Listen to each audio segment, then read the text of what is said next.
নমস্কার বন্ধুরা, আরও একটা নতুন ভিডিওতে তোমাদের সকলকে স্বাগত জানাই। ক্লাব কর্তাদের জন্য রয়েছে একটা বিশেষ খবর, খুবই খুশির খবর প্রকাশিত হয়েছে।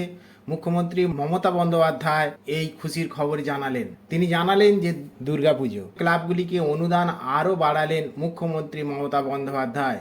60,000 থেকে অনুদান 1 লাফে বেড়ে 85,000 টাকা করলেন। আগামী বছর এই অনুদান বেড়ে হতে পারে 1 লক্ষ টাকা। এদিন তেমনই প্রতিশ্রুতি দিলেন মুখ্যমন্ত্রী মমতা বন্দ্যোপাধ্যায়। শুধু অনুদান বৃদ্ধি নয়, বাড়ল বিদ্যুতের ছাড়ও। পুজোয় বিদ্যুতের বিলে ছাড় বেড়ে 75% করা হয়েছে। পাশাপাশি ফায়ার লাইসেন্স সহ অন্যান্য সরকারি অনুদানও মিলবে বিনামূল্যে। মুখ্যমন্ত্রী জানিয়েছে, এবার পুজোর কার্নিভাল 15ই অক্টোবর, বিসর্জন হবে দশমী থেকেই, 13 ও 14 তারিখ বিসর্জন চলবে।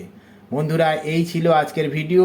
সবাই সুস্থ থাকবে, ভালো থাকবে, খবরটা অনেক অনেক করে শেয়ার করবে। ধন্যবাদ।